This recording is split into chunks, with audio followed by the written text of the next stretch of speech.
Hola a todos y bienvenidos de nuevo a Historias de Terror. Sé que muchos de ustedes utilizan estos episodios para quedarse dormidos, así que, antes de que se entreguen al sueño, me encantaría que dejaran un comentario diciéndome desde dónde están escuchando en el mundo. Además, no olviden darle me gusta y suscribirse si están disfrutando de los episodios. Gracias por estar aquí.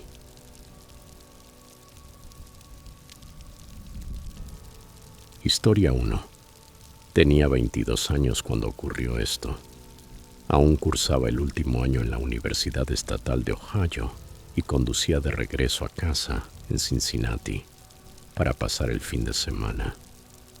Era principios de octubre, una de esas noches en las que la lluvia no cae simplemente. Ataca el parabrisas como si estuviera furiosa contigo. Había esperado demasiado para salir del campus y me atrapó la tormenta a mitad del camino. La carretera estaba casi vacía, salvo por mí, mi viejo Honda maltrecho y algunos camiones de carga que rugían en dirección contraria. No tenía prisa. Escuchaba un podcast, llevaba una bolsa de carne seca en el asiento del copiloto y un termo de café que ya había vaciado por completo. Estaba cansado, pero al mismo tiempo acelerado, si eso tiene sentido. Solo quería resistir el último tramo del viaje. Lo vi por primera vez alrededor de las 11:30 de la noche, quizás un poco más tarde. Estaba de pie, justo al borde de la carretera, bajo uno de esos antiguos letreros verdes de autopista que ya habían vivido mejores días. Al principio creí que era una ilusión provocada por la lluvia y las luces del coche, tal vez un poste o un tronco, pero al acercarme, distinguí claramente la figura de un hombre que sostenía una bolsa de lona y levantaba un brazo, como si tratara de cubrirse la cara de la lluvia o de hacer señas para que alguien se detuviera. Había algo en la quietud con la que permanecía bajo aquel aguacero que me hizo soltar el acelerador de manera instintiva. No suelo detenerme por autoestopistas, pero esa noche se sentía diferente. No sé por qué me detuve. Tal vez fue lástima. Tal vez la tormenta me tenía nervioso y no quería seguir solo. Sea como sea, bajé la ventanilla del copiloto y le pregunté si estaba bien. Parecía tener unos 60 y tantos años, con un rostro curtido como cuero viejo y una camisa de franela gris que se le pegaba al cuerpo como una segunda piel. No sonrió ni dijo mucho. Solo asintió y mencionó que su coche se había averiado unos kilómetros atrás y que se dirigía a un motel cerca de la salida 212. Dijo llamarse Ray. Sin apellido, sin charla casual, solo Ray. Hubo una breve pausa antes de que subiera, como si estuviera asegurándose de que yo fuera real. Luego abrió la puerta, lanzó su bolsa empapada al suelo y se sentó. Ni siquiera tembló. El olor que trajo consigo era difícil de describir. Una mezcla de pino húmedo, humo viejo y ese aroma agrio que tienen los áticos cerrados durante años. Los siguientes 20 minutos transcurrieron en silencio. Rey no preguntó hacia dónde iba ni me dio las gracias. Simplemente miraba por la ventana, casi sin parpadear, con las manos entrelazadas en el regazo, como si estuviera en misa. De vez en cuando los relámpagos iluminaban el interior del coche y yo lo miraba de reojo. Nunca reaccionaba, no se sobresaltaba, solo mantenía la vista fija al frente, como si esperara algo. Intenté iniciar conversación. Le pregunté dónde había dejado su coche exactamente, si había llamado a alguien, pero sus respuestas eran breves y vagas. Está por allá atrás. No tengo teléfono. Solo necesito un lugar donde dormir. Había algo en la forma en que lo decía que sonaba mecánico, como si repitiera una frase ensayada. Aún así, pensé que quizá el tipo solo estaba alterado o avergonzado. Lo dejé en el Edgeway Motel, un pequeño y deteriorado lugar con un cartel de neón parpadeante y no más de 5 coches en el estacionamiento. No dijo adiós. Simplemente abrió la puerta, tomó su bolsa y caminó hacia la recepción sin mirar atrás. Estaba a punto de salir del estacionamiento cuando noté algo en el suelo, justo al lado del asiento del copiloto. Era una billetera de cuero marrón oscuro, cuarteada y húmeda en una de las esquinas por la lluvia. Supuse que Ray la había dejado caer al bajarse. Sin pensarlo 2 veces, puse la marcha atrás y estacioné de nuevo frente a la oficina del motel. No voy a mentir, sentí cierto alivio al tener una excusa para regresar. Había algo en la forma en que ese hombre se había ido que me dejó inquieto. Y claro, también me invadía la curiosidad. No abrí la billetera, no me parecía correcto. Solo quería devolvérsela antes de que se metiera en su habitación. El vestíbulo del motel estaba tenuemente iluminado y olía a una mezcla de cloro y humo de cigarrillo. En el mostrador había una de esas pequeñas campanillas para llamar al encargado cuando no hay nadie. Toqué el timbre una vez y, después de unos segundos, apareció una mujer de unos 50 años, baja y con una expresión de cansancio que delataba demasiadas noches trabajando sola. Le conté que acababa de dejar a un hombre llamado Ray y que había olvidado su billetera. La mujer frunció el ceño con un aire de confusión y me preguntó en qué habitación se hospedaba. Le dije que no estaba seguro, pero que había entrado hacía apenas 5 minutos. Fue entonces cuando su expresión cambió por completo. Su rostro se puso pálido y dio un paso atrás, como si hubiera escuchado algo inapropiado. ¿Cómo dijo que se llamaba?, preguntó con voz tensa. Ray, respondí. Un hombre mayor, cabello gris, camisa de franela. Llevaba una bolsa de lona. No hablaba mucho. La mujer me miró fijamente durante varios segundos sin decir nada. Luego soltó una risa nerviosa. Está bromeando, ¿verdad?, dijo finalmente. Le aseguré que hablaba en serio. Fue entonces cuando se inclinó un poco sobre el mostrador y bajó la voz. No ha venido nadie con esa descripción en meses, y la última persona que se parecía a lo que describe desapareció. Sentí como un escalofrío me recorría la espalda. La mujer se giró y fue a buscar algo a la parte trasera. Regresó con una carpeta vieja, gastada por los bordes. Dentro había unos documentos y una fotografía impresa. Cuando la vi, se me secó la garganta. Era él. La misma cara, la misma camisa, la misma bolsa. Ray. No podía entenderlo. Repetía una y otra vez que eso no era posible, que lo había tenido en mi coche hacía unos minutos, que lo había dejado allí mismo. Pero la recepcionista solo negaba con la cabeza. Ese hombre desapareció hace 3 meses, me dijo. Encontraron su coche abandonado en la autopista. La policía buscó por los alrededores, incluso en el bosque, pero no hallaron nada. Debí de parecer un loco tratando de explicarme. Saqué la billetera para demostrar que no estaba inventando nada, pero entonces las cosas se volvieron aún más extrañas.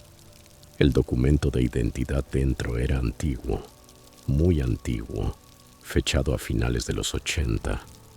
La foto mostraba al mismo hombre, pero más joven, con otro corte de cabello, sí, pero con la misma mirada fija, los mismos ojos duros.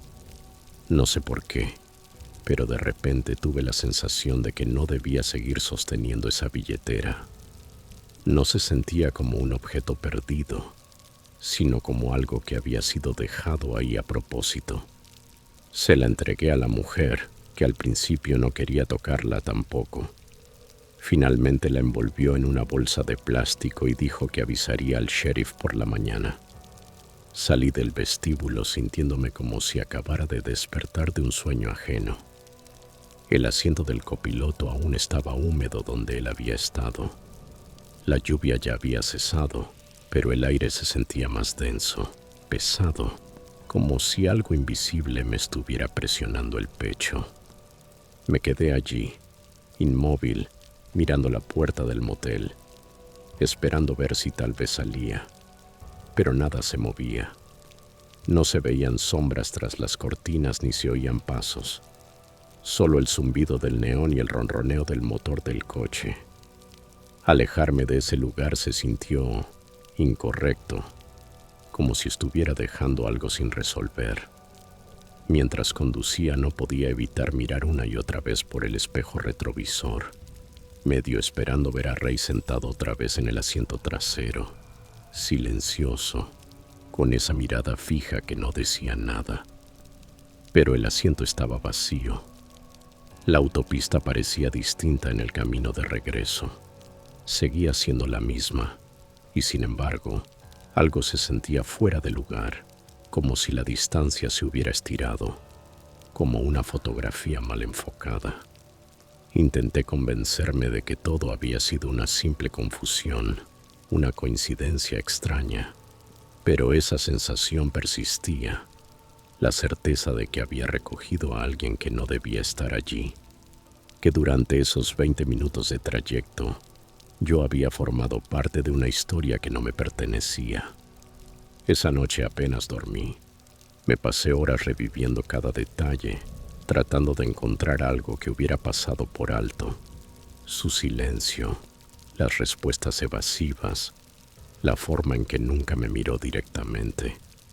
Era como si solo hubiese estado de paso, atravesando el momento, usándolo por un instante y luego desvaneciéndose. Y lo único que había dejado atrás era esa billetera, como una pista en un rompecabezas que no era mío. Unos días después, llamé al Edgeway Motel para preguntar qué había pasado con el asunto. La mujer que me había atendido recordó perfectamente quién era yo. Me dijo que había entregado la billetera al departamento del sheriff local. Pero lo más inquietante fue lo que añadió después. Los oficiales revisaron la identificación y no encontraron registro alguno, ni del nombre, ni de la dirección. Nada. Era como si esa persona nunca hubiera existido oficialmente. Han pasado casi 2 años desde aquella noche y todavía pienso en él, especialmente cuando conduzco largas distancias, cuando la carretera está vacía y la lluvia golpea el parabrisas con el mismo ritmo hipnótico de entonces.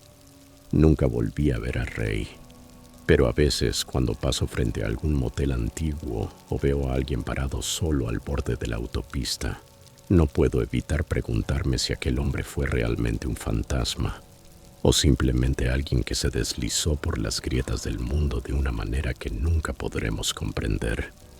No tengo la respuesta. Lo único que sé con certeza es que desde esa noche jamás volví a recoger a otro autoestopista.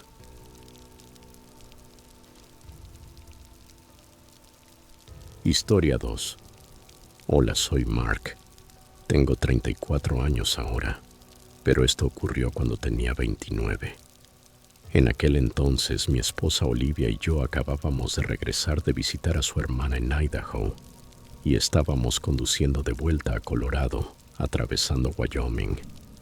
Salimos un poco tarde, alrededor de las 10:30 de la noche, pensando que a esa hora las carreteras estarían vacías y podríamos avanzar más rápido. Y al principio teníamos razón, hasta que de repente todo cambió. En esa época aún no teníamos hijos, solo éramos nosotros dos y nuestra perra Golden Retriever, Daisy, durmiendo plácidamente en el asiento trasero. Nuestra vida era tranquila, trabajos normales, preocupaciones normales. Si ese día alguien me hubiera preguntado cuál era la cosa más aterradora que había vivido, probablemente habría dicho los impuestos. Pero lo que ocurrió en esa autopista aquella noche, aún no lo logro entender. Y cambió para siempre la manera en que veo conducir de noche. Todo comenzó cerca de la medianoche, no muy lejos de un pequeño pueblo llamado Rawlins.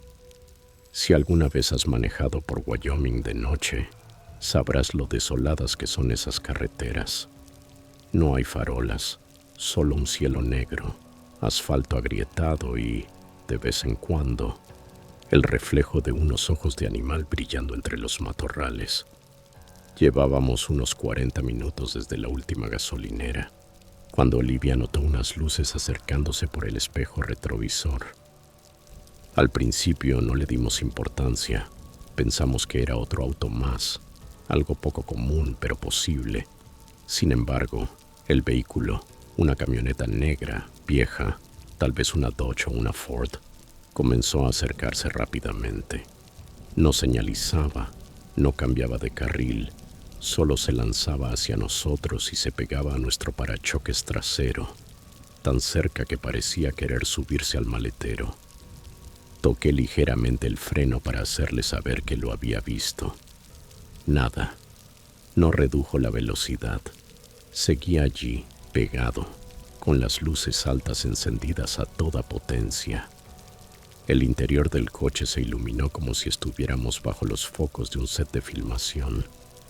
Olivia se giró, cubriéndose los ojos, y murmuró: «¿Qué le pasa a este tipo?». Yo refunfuñé algo sobre conductores agresivos. Encendí el intermitente y me moví hacia el arcén para dejarlo pasar. Pero no lo hizo. El camión redujo la velocidad al mismo tiempo que nosotros, manteniéndose justo detrás, sin intención de adelantarnos. Le di espacio, incluso hice un gesto con la mano para que siguiera. Nada. Solo esas luces cegadoras y el rugido constante del motor que hacía vibrar mi pecho. Volvimos a la carretera, ya con un nudo en el estómago. Intenté acelerar. 60, 70, 80 millas por hora. Pero él igualaba cada movimiento. Ni se rezagaba ni adelantaba. Solo se mantenía pegado, como una sombra. Olivia estaba ya completamente girada en su asiento, intentando distinguir al conductor, pero era inútil. El resplandor nos cegaba. No podíamos ver matrícula, ni rostro, ni siquiera una silueta.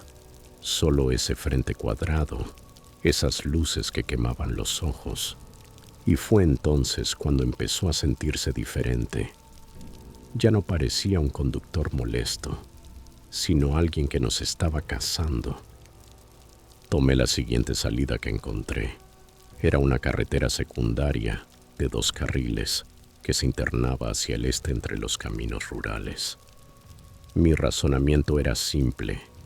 Si ese tipo no nos estaba siguiendo a propósito, seguiría derecho. Pero apenas giré, esas luces también giraron, sin titubear, sin dudar un segundo. Fue entonces cuando Olivia susurró: «Mark nos está siguiendo». La manera en que lo dijo me heló la sangre. No era miedo todavía, era algo peor, certeza. Y yo lo sentí también. A esas alturas ya no era un simple conductor imprudente. Esto era deliberado. Aquel tramo de camino estaba completamente desierto.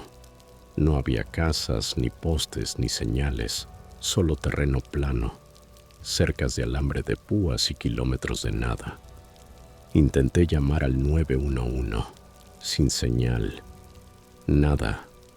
Olivia lo intentó con su teléfono, lo mismo.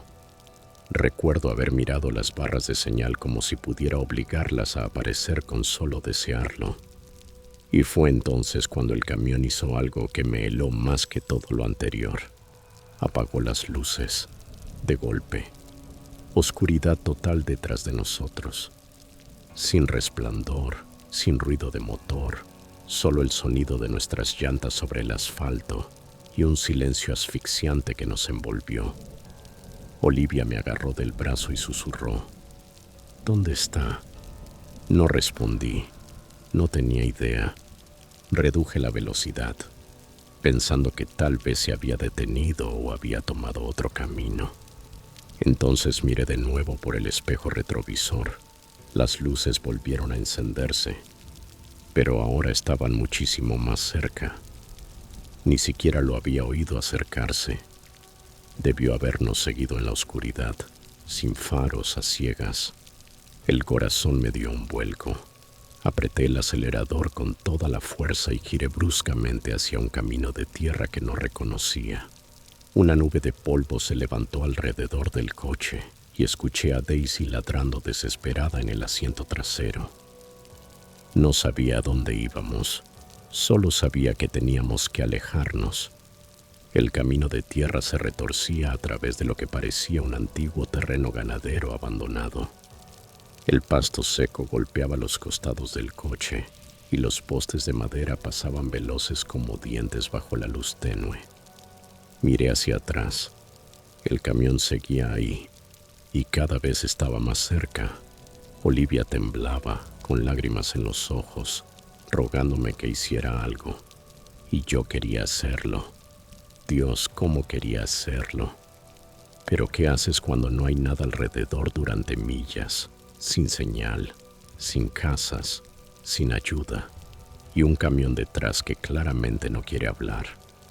Intenté dar un volantazo inesperado, con la esperanza de despistarlo, pero él hizo exactamente lo mismo, como si supiera lo que iba a hacer antes que yo. Vi una abertura en la cerca de alambre a lo lejos, un hueco donde el vallado se había derrumbado, tal vez por un tractor o un camión años atrás. No lo pensé. Giré el volante con todas mis fuerzas y salimos del camino, brincando violentamente sobre la tierra irregular y los surcos secos. Olivia gritó. Algo pesado del asiento trasero voló hacia adelante. Daisy soltó un aullido mientras trataba de mantener el equilibrio. El camión también atravesó la cerca sin dudarlo, levantando una nube de polvo que parecía una tormenta detrás de él. Y ahí supe, con absoluta certeza, que aquello no era casualidad. Fuera quien fuera el que manejaba, estaba decidido, y yo no tenía idea de cómo detenerlo. Seguimos conduciendo por lo que parecía un viejo campo de ganado. Pude ver huesos esparcidos por el terreno, lo juro. Entre ellos había lo que parecía ser un cráneo de vaca medio enterrado en la tierra. A lo lejos un molino oxidado giraba lentamente con el viento, chirriando, como si se burlara de nosotros.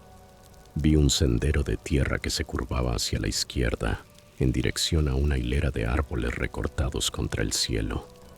Aceleré con todo lo que el coche podía dar. Cada bache retumbaba por el volante y me sacudía los huesos, pero el camión seguía viniendo. Ya no podía verlo bien. Podía sentirlo. Era una presencia, un peso detrás de nosotros, como un depredador que disfruta del miedo antes de atacar.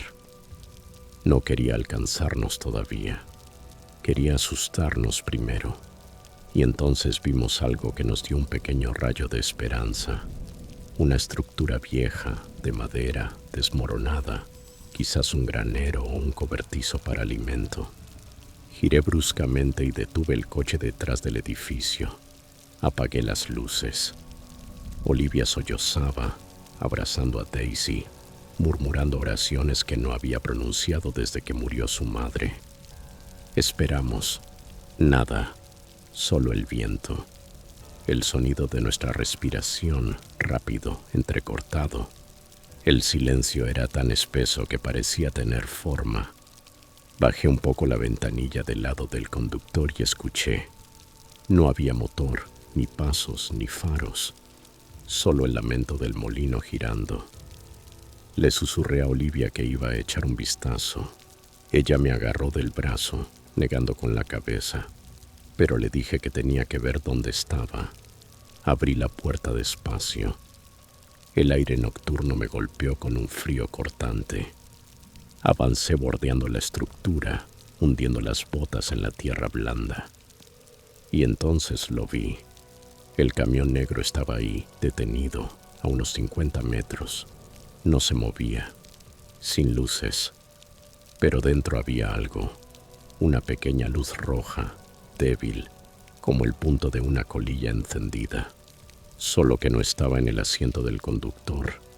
Estaba en la parte trasera, en la caja del camión, y te juro por Dios que me pareció ver a alguien sentado ahí, observándonos. Retrocedí muy despacio, tratando de no hacer ruido. Cada paso se sentía eterno. No sabía si esa figura podía verme o si siquiera le importaba.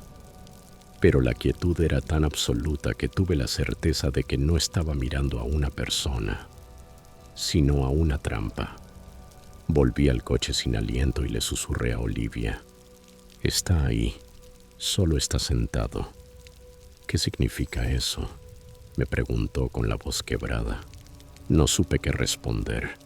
Nos quedamos escondidos otros 10 minutos. El camión no se movía. Sin luces, sin motor, sin pasos. Solo ese punto rojo, ardiendo en la oscuridad, como una brasa que se negaba a morir. Finalmente Olivia dijo casi sin voz: «Deberíamos correr». No quería hacerlo.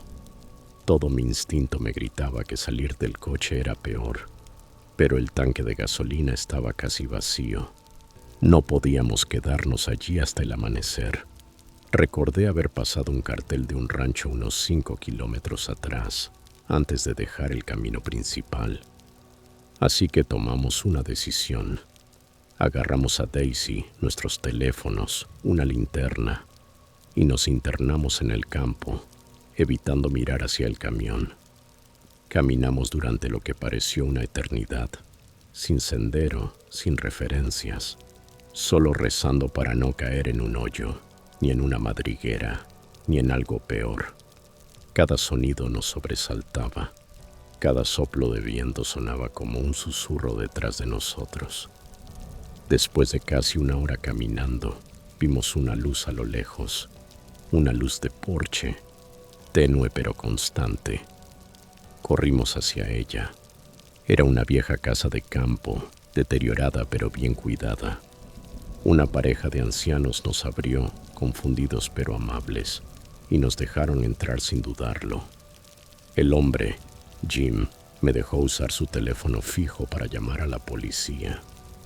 Les di nuestra ubicación e intenté explicar lo sucedido, aunque sonaba completamente absurdo. Una camioneta sin placas, sin conductor visible, siguiéndonos por el medio de la nada. El sheriff llegó unos 40 minutos después. Fueron a revisar el campo y no encontraron nada, ni el camión, ni marcas de neumáticos, ni siquiera el daño en la cerca por donde jurábamos haber pasado. Hasta el día de hoy no tengo idea de quién estaba al volante, o si había alguien siquiera. Lo he pensado cientos de veces. Tal vez era una broma cruel, o quizás algo peor. Solo sé una cosa: nunca he vuelto a conducir de noche por Wyoming, ni creo que lo haga jamás. Olivia todavía tiene pesadillas con aquel punto rojo en la oscuridad. Y yo, a veces despierto en mitad de la noche convencido de oír el crujido de neumáticos en la grava detrás de nuestra casa, como si de alguna forma aquello siguiera ahí afuera, esperando a la próxima pareja que tome la salida equivocada en el tramo equivocado de carretera, justo como hicimos nosotros.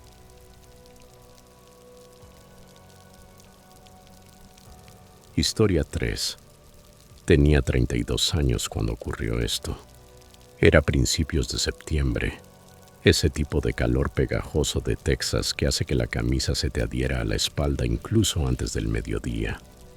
Acababa de comenzar un viaje por carretera en solitario, después de dejar un trabajo agotador y una ruptura aún peor en Austin.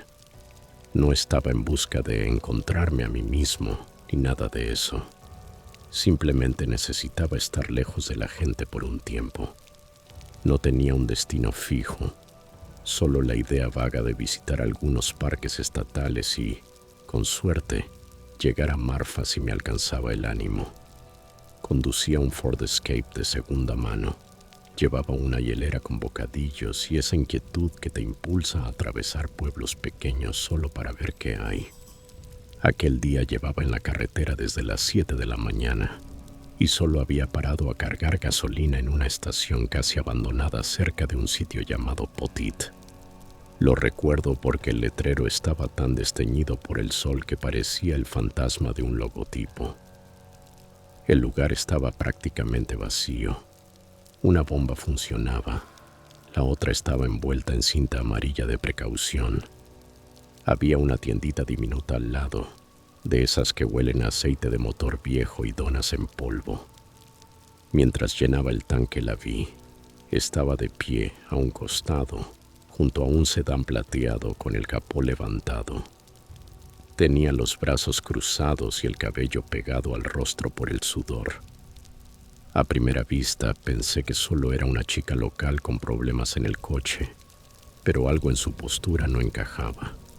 No estaba mirando su vehículo, sino escaneando la carretera, los ojos moviéndose rápido hacia el horizonte, como si esperara a alguien o temiera que apareciera. Llevaba una sudadera verde oscuro, pese al calor sofocante, y sus manos no dejaban de moverse, nerviosas. Me dije a mí mismo que no me metiera. No suelo recoger desconocidos, y menos en medio de la nada. Pero cuando entré a la tienda, ella me siguió. Mientras pagaba una botella de agua, de pronto me habló. «¿Vas hacia el oeste?» Vacilé.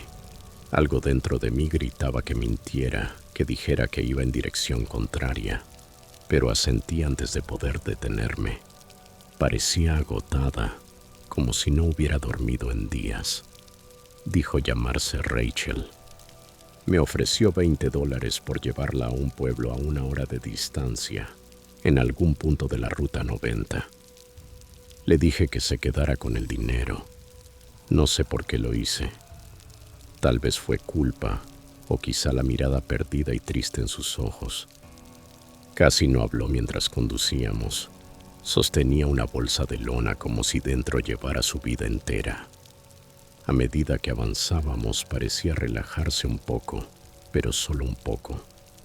Seguía mirando por la ventana trasera, sobresaltándose cada vez que pasaba una camioneta grande.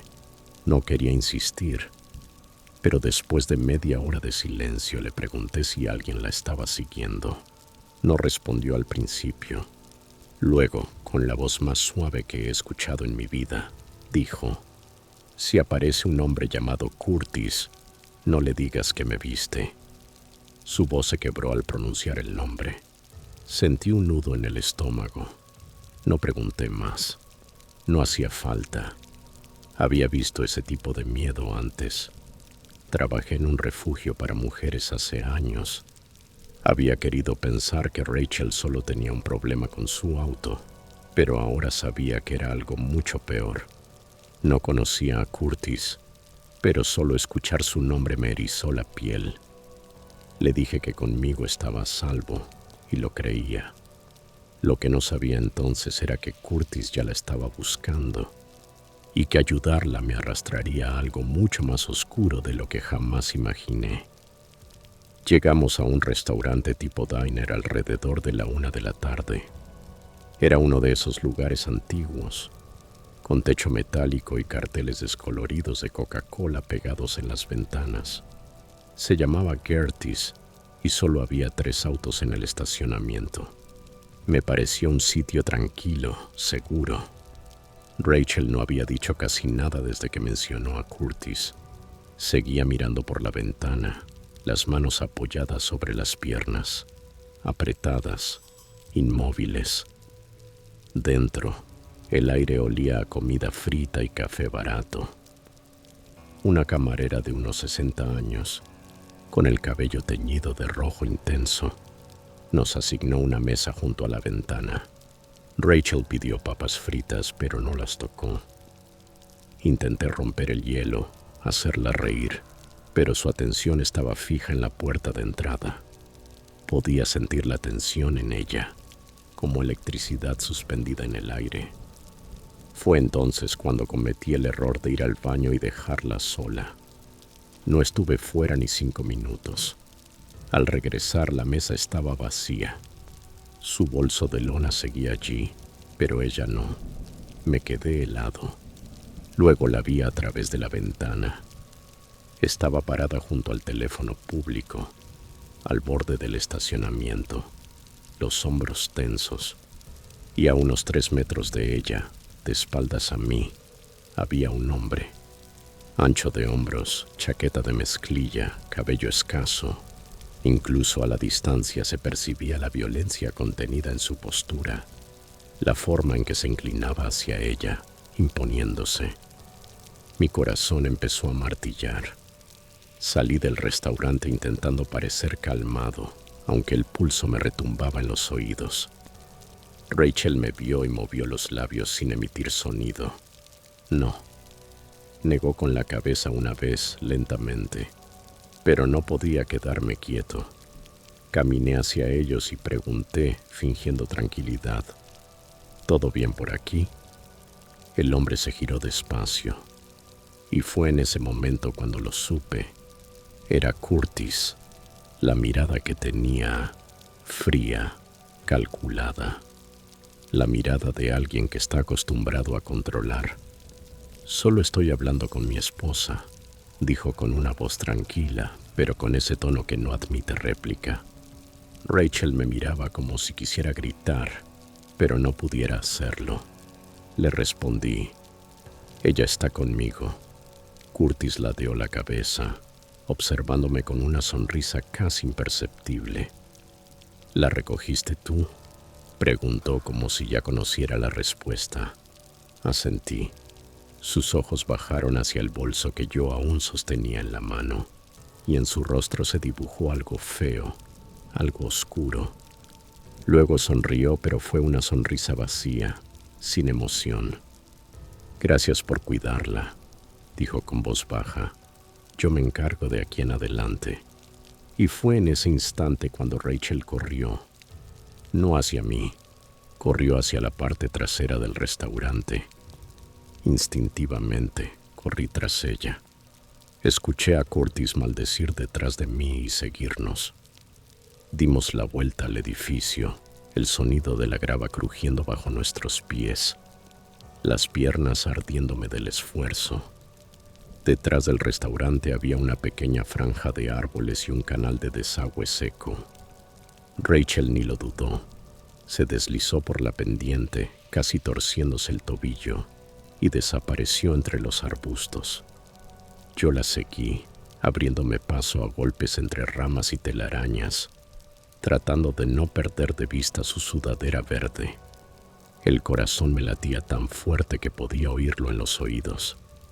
Escuché el grito de Curtis a unos 20 segundos detrás, y en ese instante supe que si nos alcanzaba, aquello no terminaría con gritos.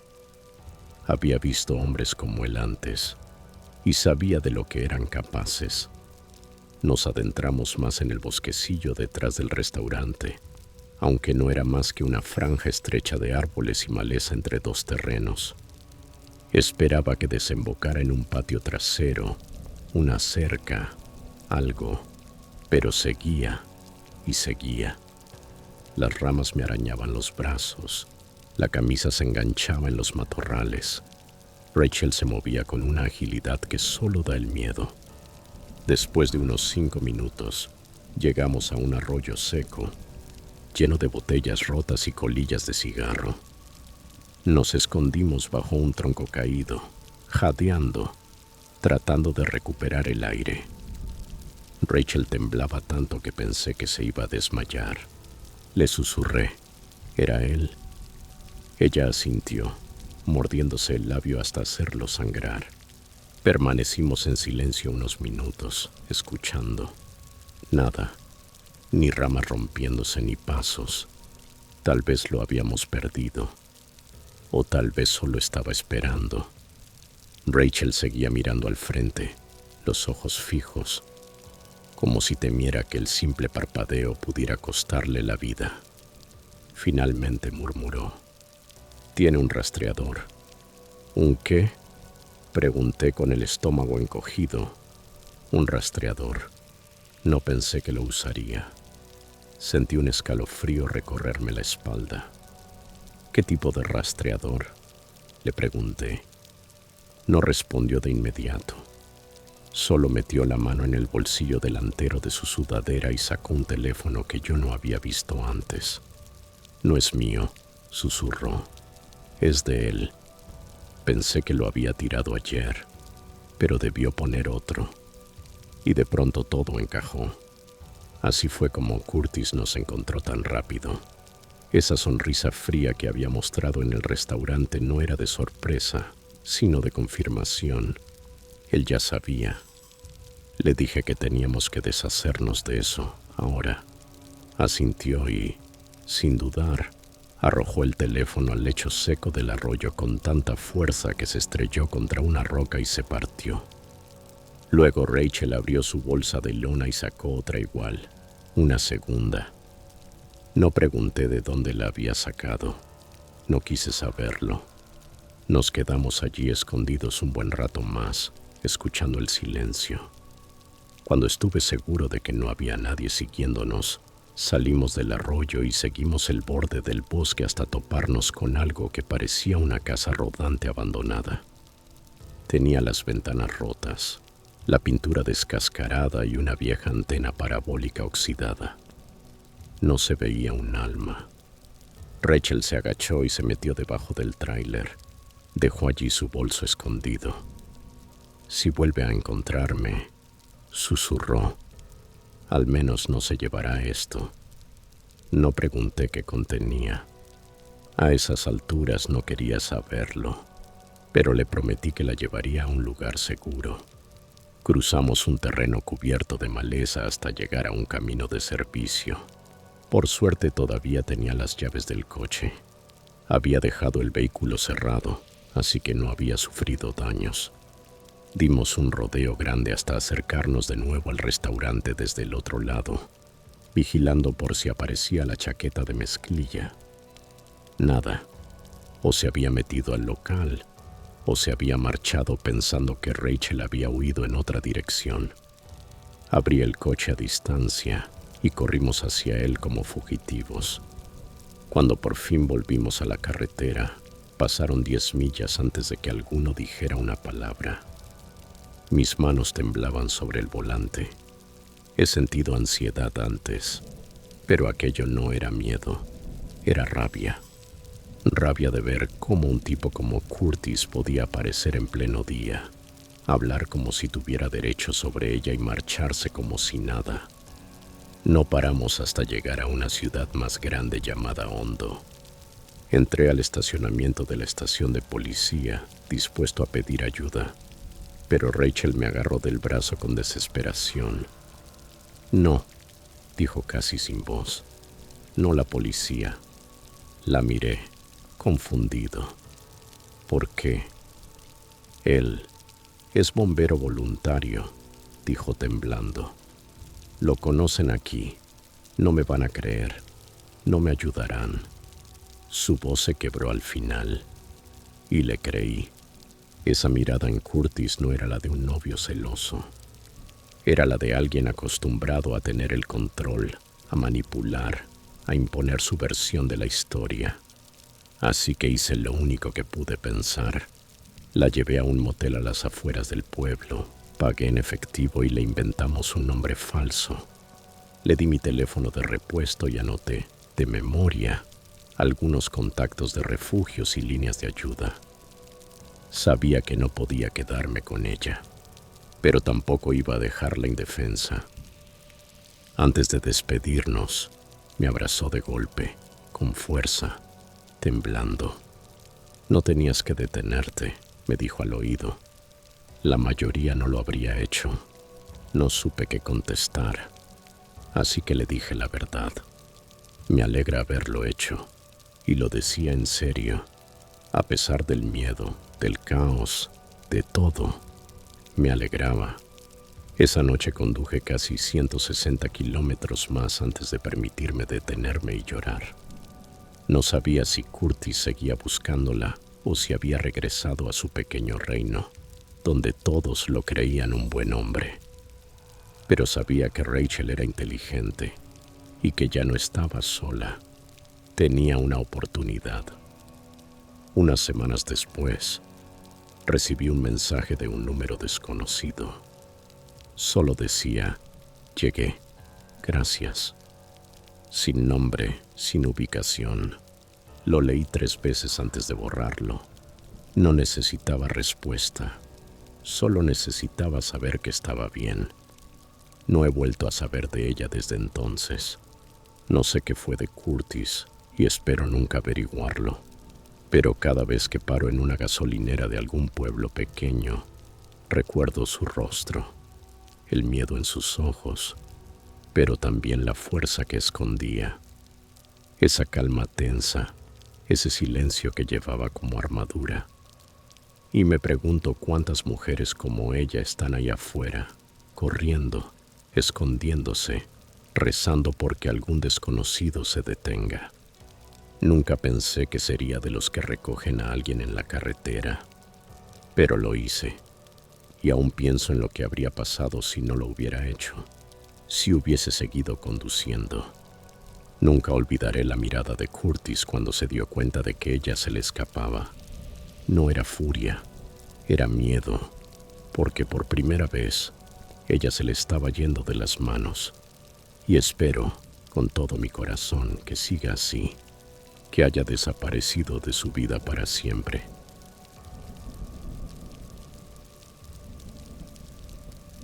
Historia 4.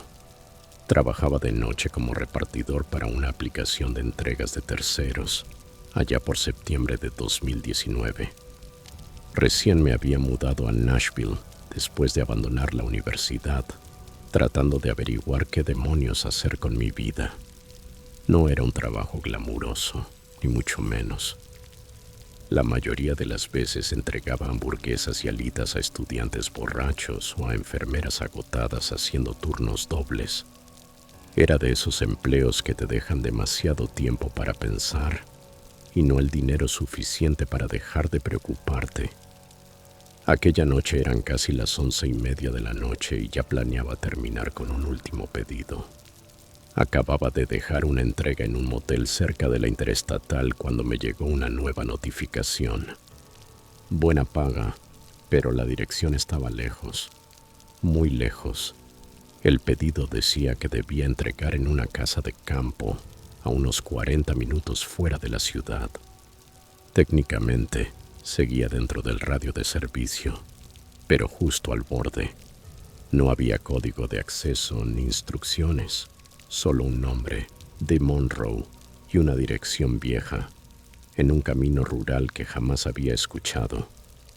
Recuerdo haber dudado.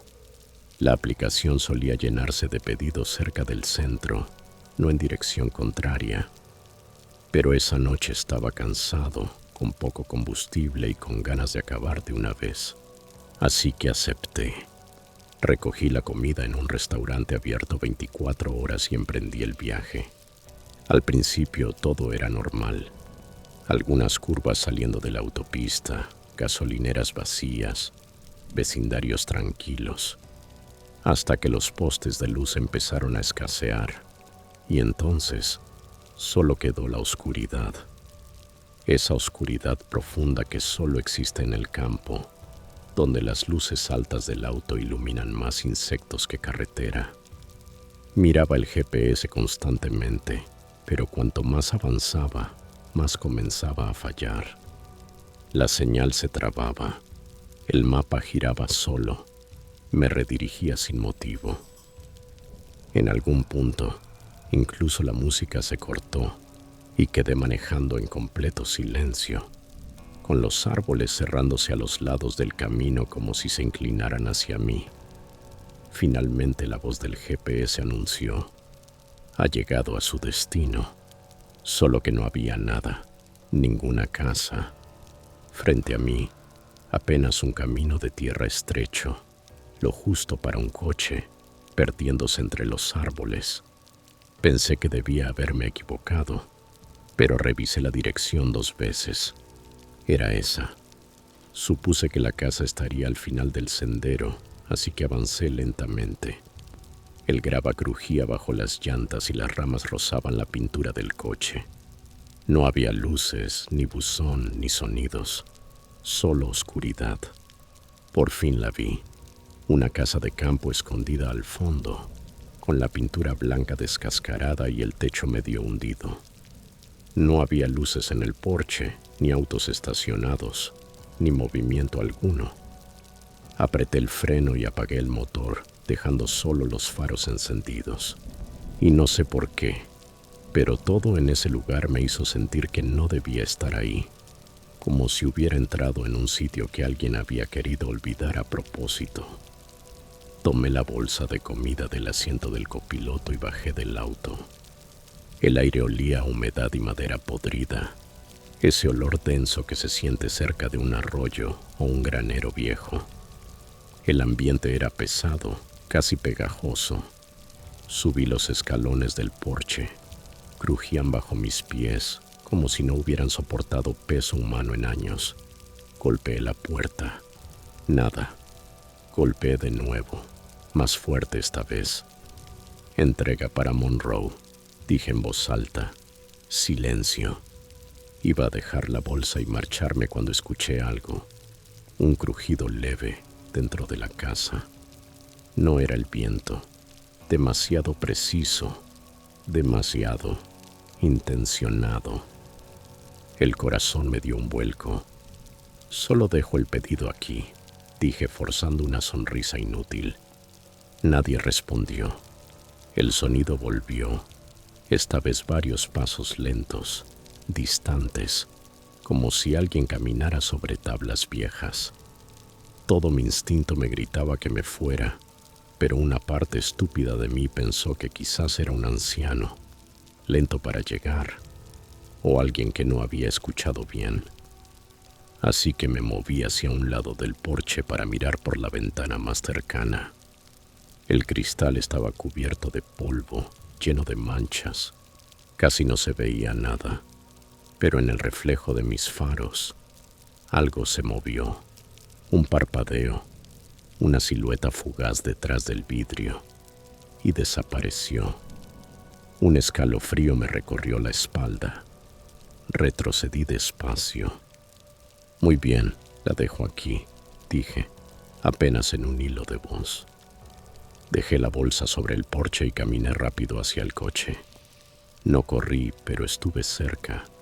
Apenas me senté, cerré las puertas con seguro. Iba a poner reversa cuando el foco del porche parpadeó. Solo un instante, un zumbido breve como una bombilla moribunda. Luego, nada. Pero durante ese breve destello lo vi.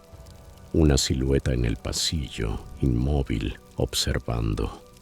Alta, sin rostro visible, solo una sombra. Durante unos segundos que parecieron minutos nos quedamos así. Yo en el coche, esa figura detrás del cristal, ambos en silencio. Entonces la luz se apagó y la silueta desapareció. No lo pensé dos veces. Metí reversa tan rápido que casi choqué contra un árbol. Manejé sin mirar atrás. El trayecto de regreso fue un borrón. Manejaba con las manos aferradas al volante, los nudillos blancos, mirando cada pocos segundos el espejo retrovisor, convencido de que algo iba a aparecer ahí atrás. Cada sombra entre los árboles parecía moverse. Cada curva me hacía contener la respiración. Cuando por fin regresé a la ciudad, lo primero que hice fue entrar en una gasolinera, de esas con luces fluorescentes que iluminan hasta el alma. Apagué el motor y me quedé ahí sentado, respirando entrecortado, tratando de calmar el temblor de las manos. Saqué el teléfono para marcar el pedido como no completado, pero ya estaba entregado. No solo eso, tenía una calificación de 5 estrellas. El nombre del cliente, Tim Monroe, había desaparecido. La orden no figuraba en mi historial, ni el pago, ni la dirección. Nada, como si jamás hubiera existido. El estómago se me revolvió. Sabía lo que había visto, sabía a dónde había ido. Pero de alguna forma todo lo relacionado con ese lugar había sido borrado. Y lo peor era esa sensación de que el sitio no quería ser recordado. como si mi presencia allí hubiese sido un error. Esa noche no dormí. Cada vez que cerraba los ojos veía esa silueta en el pasillo, inmóvil, esperándome. No se movía, solo observaba. No se lo conté a nadie al principio, ni a mi compañero de piso, ni a mi madre cuando me llamó al día siguiente. Pensé que quizás lo había exagerado en mi cabeza, que tal vez era solo una casa abandonada, con algún vagabundo dentro, intentando asustarme. Pero algo no cuadraba. La dirección, el pedido, la puntuación perfecta, todo olía mal. Así que al día siguiente hice algo que normalmente nunca hago. Llamé a la línea no urgente de la oficina del sheriff del condado. No di mi nombre completo. Solo dije que era repartidor y que había tenido una experiencia extraña en una casa de campo cerca de Holcomb Road. La operadora guardó silencio un momento. Luego me pidió confirmar la dirección exacta. Cuando se la di, su tono cambió al instante, de amable a serio. Con voz firme pero calmada, me dijo que si había estado en esa casa la noche anterior, debía presentarse en persona para hablar con un investigador. Eso me puso los pelos de punta. Fui al día siguiente. El detective que me atendió no habló mucho al principio. Solo me pidió que le contara, paso a paso, todo lo que había visto y a qué hora había estado allí. Cuando terminé, soltó un suspiro largo y me miró fijo. Esa propiedad, dijo, estaba bajo investigación desde hace meses. Me quedé helado. Explicó que había sido allanada unos días antes como parte de una operación relacionada con una serie de secuestros en la zona. El lugar había sido confiscado. Estaba oficialmente vacío. Nadie debía estar allí. Pero, y aquí su voz se volvió aún más grave, habían encontrado señales de que alguien había vuelto después de que la policía se marchó. Restos de comida, huellas, una ventana rota en la parte trasera. Tragué saliva. El detective me miró a los ojos y dijo: «Llegaste justo cuando esa persona regresó». Sentí que el cuerpo se me enfriaba. No sabía si quería vomitar o correr. ¿Quién era esa figura en el pasillo? ¿Uno de los responsables de los secuestros? ¿O alguien más que no debería estar allí? El detective me pidió ver el registro de entrega en la aplicación, pero como ya sabía, no existía. Se la mostré. Nada, ni rastro. Llamó a un técnico para revisar el teléfono. Lo revisaron todo. Ningún registro, ningún archivo, ningún acceso en ese horario. Era como si nunca me hubieran enviado a esa dirección. El detective me creyó, o al menos dijo que lo hacía, pero se notaba que ni él sabía cómo explicarlo. Al final me dijo directamente: «Tuviste suerte, mucha suerte. Si hubieras llegado unos minutos más tarde, quién sabe qué habría pasado». Salí de la comisaría con el corazón golpeando en las sienes. Sentía que había estado a centímetros de algo que no debía ver. Han pasado años desde aquella noche, pero todavía me despierto recordando cada detalle. Dejé el trabajo poco después. No pude volver a salir de noche.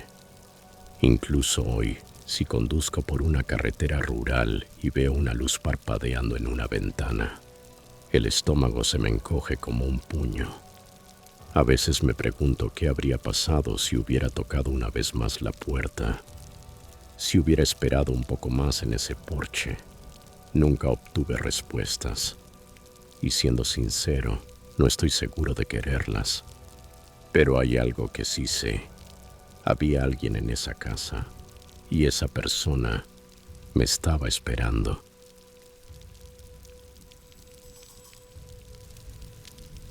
Historia 5. No suelo publicar cosas como esta, pero llevo casi un año con esto pesándome en el pecho. Tengo 28 años y vivo en Dallas. El verano pasado iba conduciendo solo hacia Little Rock para visitar a mi primo. Había salido tarde del trabajo y pensé que podía resistir todo el trayecto de noche. Después de todo eran solo unas 5 horas de viaje. Alrededor de la 1:30 de la mañana, en algún punto remoto del campo de Arkansas, mis párpados comenzaron a traicionarme. No quería correr el riesgo de dormirme al volante, así que decidí detenerme en una pequeña área de descanso al costado de la autopista I-30. Era una de esas paradas viejas y olvidadas, un solo edificio de baños, luces intermitentes, sin máquinas expendedoras ni personal. Solo silencio y árboles. De día habría pasado por allí sin pensarlo 2 veces, pero de noche el lugar tenía otra energía, un aire pesado. Solo había otro coche en todo el estacionamiento, un sedán beige con llantas oxidadas, 2 espacios más allá del mío. Supuse que alguien dormía dentro. Aparqué de reversa cerca del baño y apagué el motor, dejando que el silencio me envolviera. El aire estaba cargado de humedad y las cigarras gritaban tan fuerte que parecían competir entre sí. Saqué el teléfono, dudando si cerrar los ojos unos minutos o salir a estirar las piernas, cuando algo se movió en mi espejo lateral.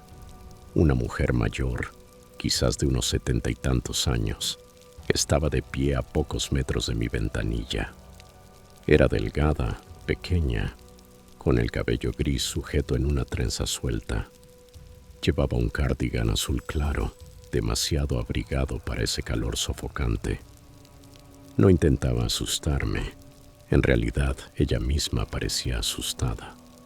Bajé la ventana solo un poco, lo suficiente para escucharla sin exponerme demasiado. Su voz era baja, temblorosa, como si temiera que alguien más pudiera oírla. «Cariño, debes irte», dijo. Sus ojos se movían de un lado a otro, vigilando la oscuridad detrás de ella. «No te quedes aquí. Vuelve al camino. Por favor». Le pregunté si estaba bien, pero negó con la cabeza. Repetía una y otra vez: «Por favor, vete ya». No lo dijo con agresividad ni con pánico. Era desesperación pura, como si ya supiera cómo terminaba esa historia y quisiera cambiar el final. Le di las gracias y le aseguré que estaría bien.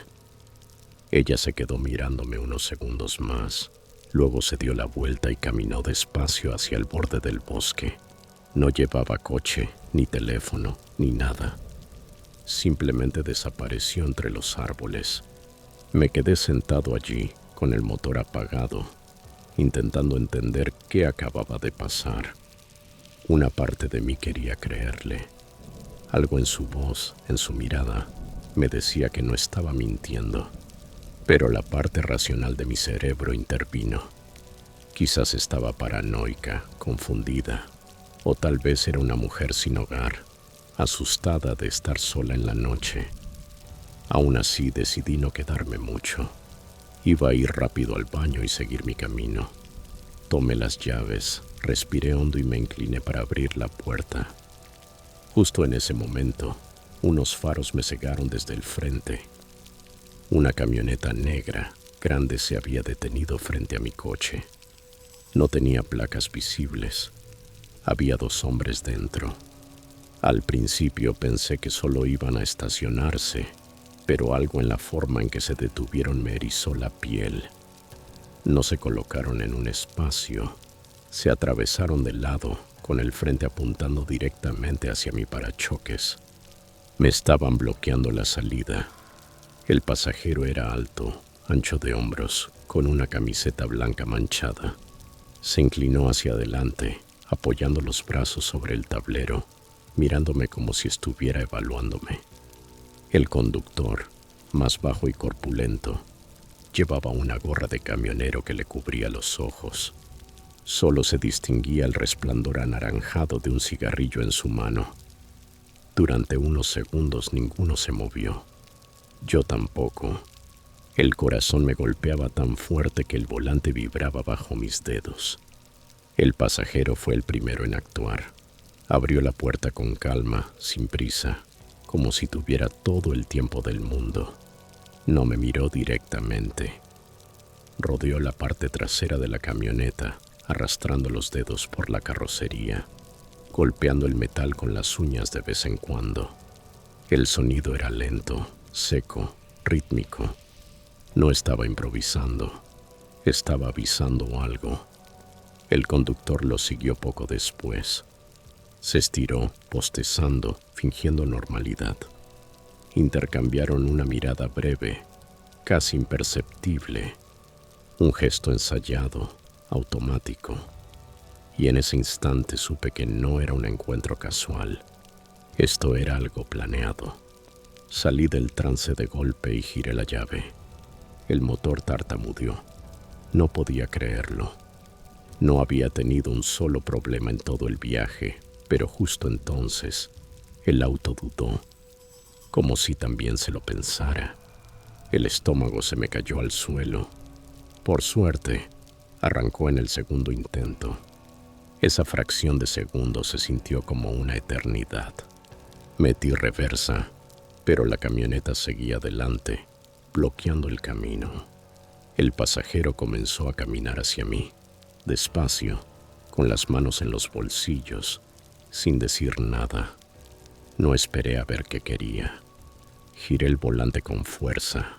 Retrocedí bruscamente hacia el espacio detrás de mí, casi golpeando un contenedor de basura. Metí primera y aceleré hacia la zona de pasto que bordeaba el estacionamiento. Las ruedas patinaron un instante al tomar el borde del asfalto y por un segundo pensé que iba a perder el control, pero logré enderezar el coche y saltar el divisor cubierto de hierba, regresando directo al acceso de la autopista. No miré atrás. No me importó si me seguían. Tenía las manos empapadas de sudor, resbalándome en el volante, y tuve que morderme el interior de la mejilla para no hiperventilar. Conduje así por kilómetros, pasando salidas que ni siquiera podía leer.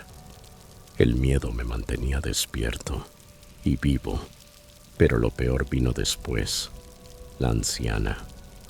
Cuando me alejé del área de descanso, miré hacia el bosque por última vez.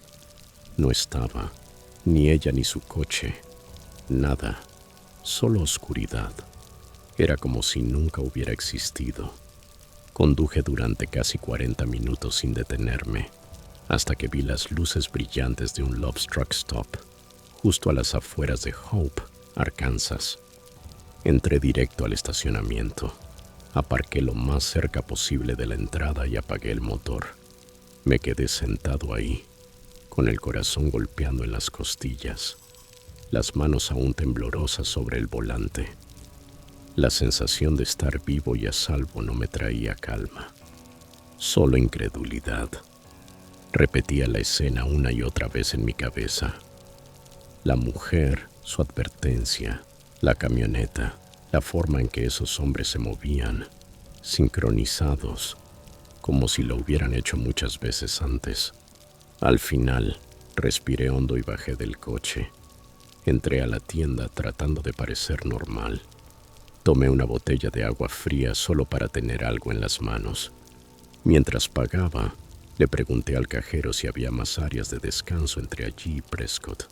El tipo levantó la vista un segundo y me dijo: la única que había por esa zona la cerraron hace más de 2 años. Me quedé inmóvil. ¿Cerrada?, repetí. Asintió distraído mientras escaneaba mi bebida. Sí, hubo muchos robos ahí, incluso algunas desapariciones. Al final la clausuraron. ¿Desapariciones?, logré murmurar. Sí, algo así, dijo encogiéndose de hombros. Está toda tapiada ahora. Me quedé mirándolo sin poder hablar, con el pulso en los oídos. Quise preguntarle más, pero las palabras no salían. Salí de la tienda, me metí al coche y abrí el mapa en el teléfono. Busqué el punto exacto donde había parado. No aparecía. No existía en ninguna versión actualizada del mapa. Pero yo había estado ahí. Había visto el edificio, las luces, a ella y a esos hombres. La mente me daba vueltas. Empecé a preguntarme si aquella mujer era una de las desaparecidas. Tal vez alguien que había caído en la misma trampa y que de alguna forma había vuelto para advertir a otros. El pensamiento me heló la sangre y todavía lo hace. No soy de los que creen en fantasmas, pero tampoco creo en coincidencias así. A la mañana siguiente, cuando llegué a casa de mi primo, le conté todo. Su rostro se puso blanco al instante.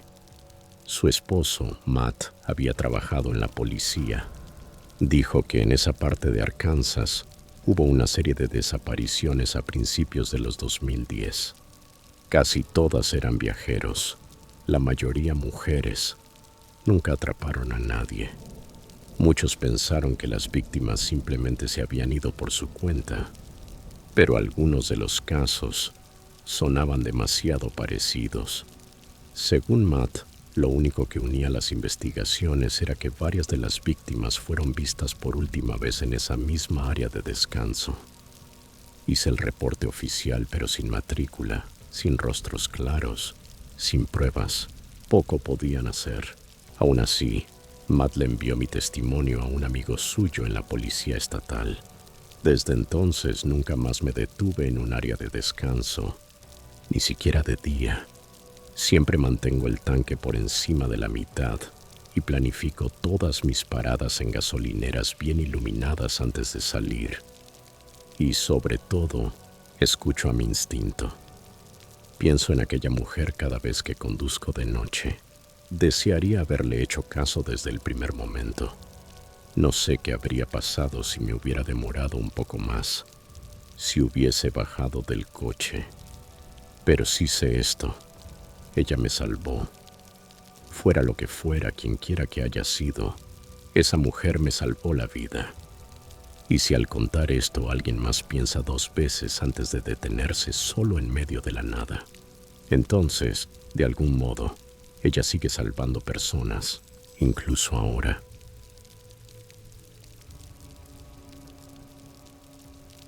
Historia 6. He conducido una grúa por casi 13 años, la mayor parte del tiempo en los tramos rurales de Arizona. Esas largas y polvorientas carreteras donde puedes manejar una hora entera sin cruzarte con otro ser humano. La noche en que ocurrió esto, trabajaba el turno nocturno, como siempre. De hecho, lo prefiero así. Menos tráfico, menos idiotas en la carretera. Solo yo, el desierto, y algún que otro conductor varado que olvidó revisar su medidor de gasolina. Tenía 42 años, recién divorciado, intentando mantenerme ocupado y llegar a fin de mes. Me había acostumbrado al ritmo de la noche, a ese silencio extraño que tiene el desierto cuando cae el sol. Un silencio tan profundo que puedes oír tu propio corazón. Eran poco después de las 11 de la noche cuando recibí una llamada de la central. Una mujer se había quedado varada en la Highway 86, unos 15 kilómetros al oeste de Three Points. El informe decía que estaba sola, que el motor se había apagado y que su teléfono apenas tenía batería. Pensé de inmediato que no era el mejor sitio para quedarse tirada. Casi sin señal, sin luces, solo oscuridad y kilómetros de matorrales secos. De vez en cuando, el aullido distante de un coyote. Salí enseguida. Cuando vi las luces intermitentes parpadeando a lo lejos, ya había pasado un par de liebres y un zorro que cruzaron la carretera frente a mí. Me detuve detrás de un Honda Civic plateado, estacionado torcido en el arcén, las luces de emergencia latiendo en la oscuridad como un corazón. Ella estaba junto al coche, abrazándose los brazos, tiritando un poco. Parecía de unos 20 y tantos años, cabello oscuro recogido en un moño desordenado, sudadera con capucha y leggings, ropa liviana para el frío que se cuela en el aire del desierto por la noche. No solo se veía fría, se veía asustada. Bajé de la grúa y le hice un gesto amistoso con la mano. ¿Tú llamaste a la grúa?, pregunté con tono suave. Asintió sin sonreír. Vi sus manos temblar. «Soy Rick», le dije. «Te sacaré de aquí enseguida». «Jamie», respondió ella. Su voz era baja, apenas un murmullo, pero lo que me inquietó fue la manera en que miraba constantemente por encima del hombro, hacia la carretera, como si no temiera solo a la oscuridad. Temía a alguien. Mientras revisaba el coche, noté que no dejaba de mirar en una dirección específica, como si esperara que apareciera alguien o rezara para que no lo hiciera. Se apagó de golpe, dijo abrazándose con más fuerza, sin aviso. Simplemente murió. Abrí el capó y enseguida lo vi. Alguien había manipulado el auto. El cable de la batería estaba suelto, como si lo hubieran retirado apenas lo necesario para que el motor no arrancara. «¿Eso no pasa por accidente?», le pregunté. «¿Alguien tocó tu coche antes de que se apagara?». Negó con la cabeza, rápido, demasiado rápido, y apartó la mirada. Fue entonces cuando vi el moretón debajo de su mandíbula, apenas visible bajo la capucha. El estómago se me encogió. No quise presionarla. Solo asentí y le dije que engancharía el coche, pero aceleré el paso. Algo no estaba bien, y lo sentía apretándome el pecho como un lazo que se cierra. Acababa de asegurar el gancho al chasis cuando vi unos faros acercándose desde atrás. Rápidos, demasiado rápidos para ese tipo de camino. Jamie se quedó rígida. Instintivamente me interpuse un poco frente a ella. El vehículo se detuvo de golpe. Una camioneta azul oscuro, modelo antiguo, probablemente de principios de los 2000. Antes de que el motor se apagara, un hombre bajó de un salto. Era alto, delgado, con la cabeza rapada y manos grandes que no paraban de moverse, como si estuviera conteniéndose para no estallar. «Jamie», gritó, su voz cortante como un cuchillo. «¿Qué demonios pasa aquí?». Ella no contestó, solo dio un paso atrás, casi escondiéndose detrás de mí. Y con eso tuve suficiente. «¿Lo conoces?», le pregunté sin girarme. Tardó un segundo en responder. «Es mi novio». Pero no lo dijo con convicción. Sonó ensayado, vacío. Él dio un paso más. «No necesita grúa», dijo. «Ya lo tenemos controlado. Yo lo arreglo». Me miró como si fuera un insecto al que decidía si aplastar o no. «El coche no arranca», respondí tranquilo. «Ya estoy enganchándolo». Vi cómo apretaba la mandíbula. No le gustó que lo contradijeran. Ese tipo de hombres nunca lo tolera. Hubo un silencio tenso, el tipo de pausa en la que puedes oír tu propia sangre. Entonces sonrió. No una sonrisa real, solo mostró los dientes. «¿Por qué no la sueltas y dejamos que ella decida?», dijo fingiendo calma. Me giré hacia Jamie. La miré directo a los ojos. «¿Quieres irte con él?». No respondió. Sus ojos estaban vidriosos, fijos en el hombre, como si temiera que un solo movimiento la condenara. Eso fue todo lo que necesité. «Creo que está más segura conmigo», dije, y me di vuelta para terminar el enganche. Y fue entonces cuando él explotó. Se lanzó hacia mí, la mano entrando en el bolsillo interior de su chaqueta. No esperé a ver qué sacaría. Giré sobre mi eje y lo empujé con todo el hombro, golpeándolo contra el Honda. Tropezó, pero no cayó. «Jamie, al camión», grité. Ella corrió sin dudar.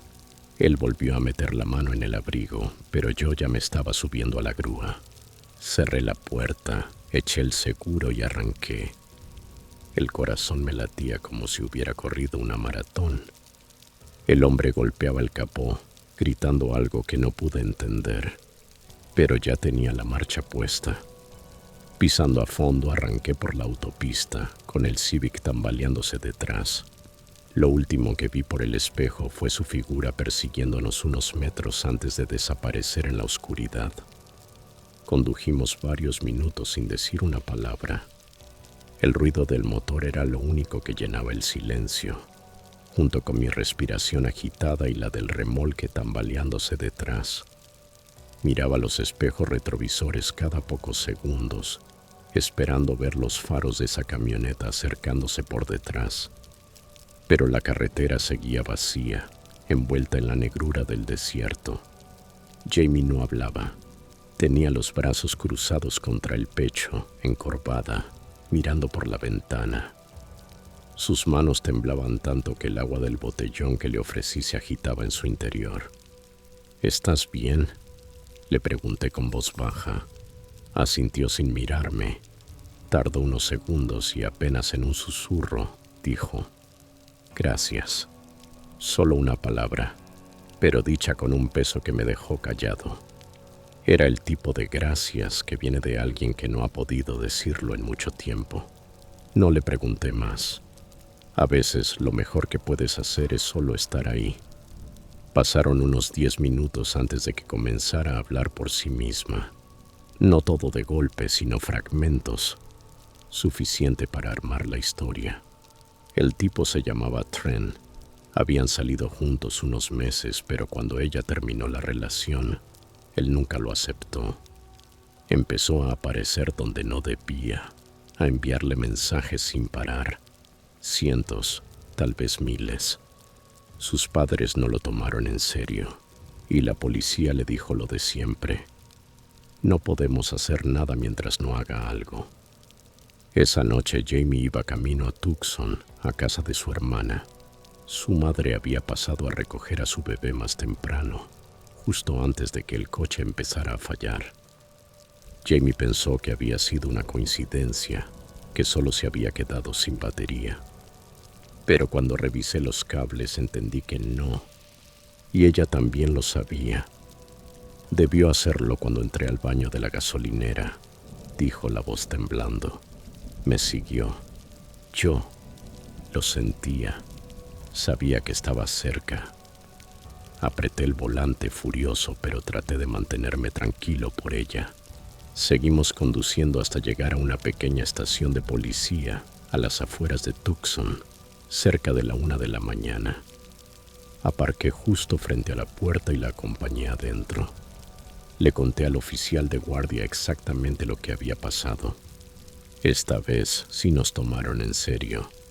Tal vez porque yo estaba ahí para confirmar la historia. Tal vez porque podían ver en el rostro de Jamie que no era la primera vez que tenía miedo. La llevaron a una sala para tomarle declaración. Yo me quedé en la recepción, sentado, con las manos aún manchadas de grasa y los nervios apretándome el pecho. Después de un rato salió. Nos miramos, y antes de que pudiera decir algo, me abrazó. No fue un gesto rápido ni educado. Fue un abrazo real, largo, tembloroso, con todo el peso de lo que acababa de sobrevivir. «Me salvaste la vida», me dijo.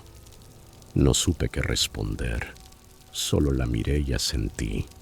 Quizá tenía razón, pero yo no podía dejar de pensar en lo fácil que todo podría haber salido mal.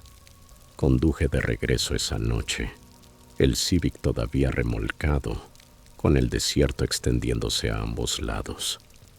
Mis manos estaban firmes, pero mi mente no. Seguía reviviendo la escena una y otra vez. El instante en que él metió la mano en su chaqueta, la posibilidad de haber dudado un segundo más, de haber llegado un minuto tarde, de que ella hubiera dicho sí por miedo. Hay un peso en esos «qué habría pasado si», que no se quita fácil. Esa fue la noche en que entendí que conducir una grúa no siempre se trata de motores o llantas ponchadas. A veces llegas justo cuando alguien está viviendo su peor pesadilla. Y si tienes suerte, o quizás solo estás lo bastante atento, puedes detenerla antes de que termine convertida en un titular.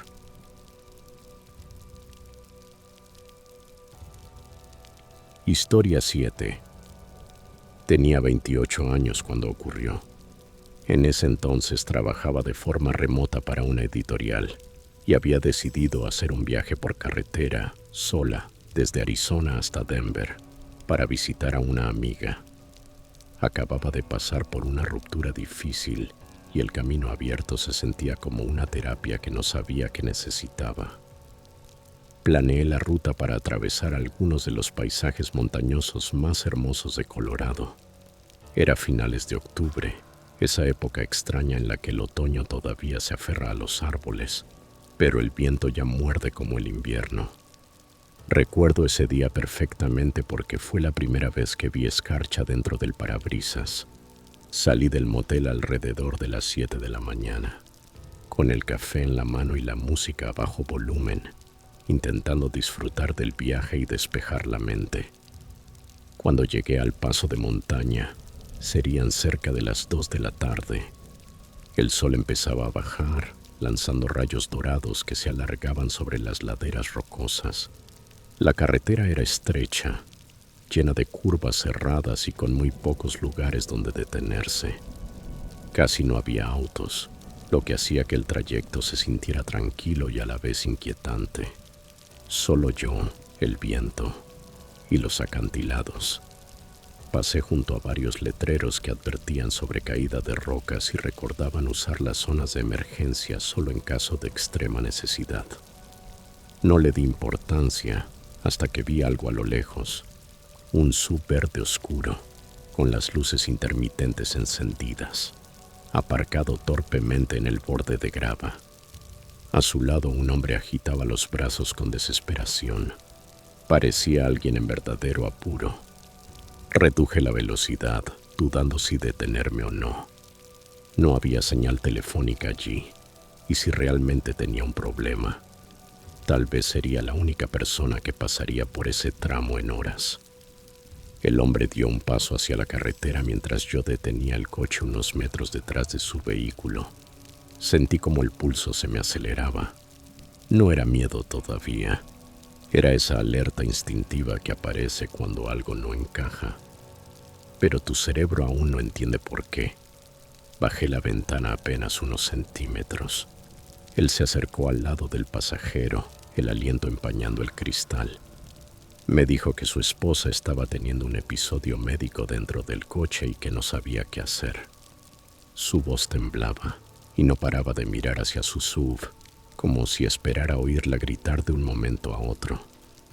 Le pregunté si tenía teléfono. Dijo que no, que la batería se había muerto. Entonces me pidió si podía usar el mío. Sí lo tenía, pero mentí. Le dije que no, y aún así bajé del auto. Hasta el día de hoy no entiendo por qué lo hice. Tal vez culpa, tal vez la necesidad de creer que nadie podía ser tan retorcido. En cuanto tuve una mejor vista del interior del vehículo, algo no cuadró. No había nadie dentro. Los asientos traseros vacíos. El del copiloto reclinado, pero limpio, sin bolso, sin abrigo, sin nada. Ni rastro de que hubiera otra persona. Me quedé quieta, intentando procesar lo que veía. Él lo notó. De pronto su actitud cambió sutilmente.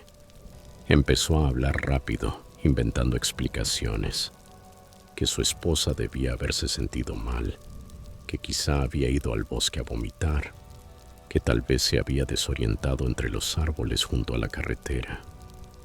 Le seguí la mirada hacia la pendiente cubierta de pinos y rocas, y fue ahí cuando lo vi. Movimiento. No brusco, sino intencionado. Había otro hombre, a unos 20 o 30 metros entre los árboles, medio agachado y levantándose lentamente. Era más alto que el primero, vestido con sudadera oscura y jeans. Su rostro estaba a medias cubierto por las sombras, pero vi lo suficiente. No buscaba a nadie. Me miraba a mí y no se apresuraba. Avanzaba con pasos lentos, medidos, como si no tuviera prisa. Sentí que el estómago se me hundía. Todo en mí gritaba «corre», pero el cuerpo no reaccionó. Me quedé paralizada. El hombre junto a mí dio un paso más cerca. Su expresión cambió. Ya no era la de un esposo preocupado. Era fría, expectante, como si estuviera esperando una señal.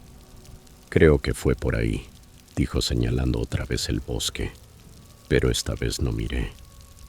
Di un paso atrás, luego otro, retrocediendo hacia mi coche. ¿Seguro que no puedes llamar a alguien?, preguntó. Su tono sonaba diferente ahora, afilado, como si supiera que había mentido. Balbuceé algo como voy a revisar, pero la voz apenas me salió. Seguí retrocediendo sin darle la espalda. No quería quitarles los ojos de encima. El hombre entre los árboles seguía acercándose. Ya podía ver su cara, los labios entreabiertos, sin emoción, solo enfocado en mí. Y entonces supe que no tenía tiempo. Di media vuelta y corrí. Corrí tan rápido que el aire me cortaba la garganta. Abrí la puerta del coche de un tirón. Me golpeó la cadera. Me lancé dentro y cerré los seguros antes de sentarme. Las manos me temblaban mientras metía la llave en el encendido. El tipo del SUV empezó a gritar algo, pero el sonido del motor ahogó su voz y el rugido de mi corazón. Aceleré con todo. Las llantas escupieron grava mientras me reincorporaba a la carretera a toda velocidad. Por el espejo retrovisor los vi solo por un instante, de pie, uno al lado del otro, mirándome alejarme. Sin sorpresa, sin apuro, solo miraban. No dejé de conducir por más de una hora. Las manos se me acalambraron de lo fuerte que apretaba el volante. El camino serpenteaba entre montañas y curvas, pero apenas lo veía.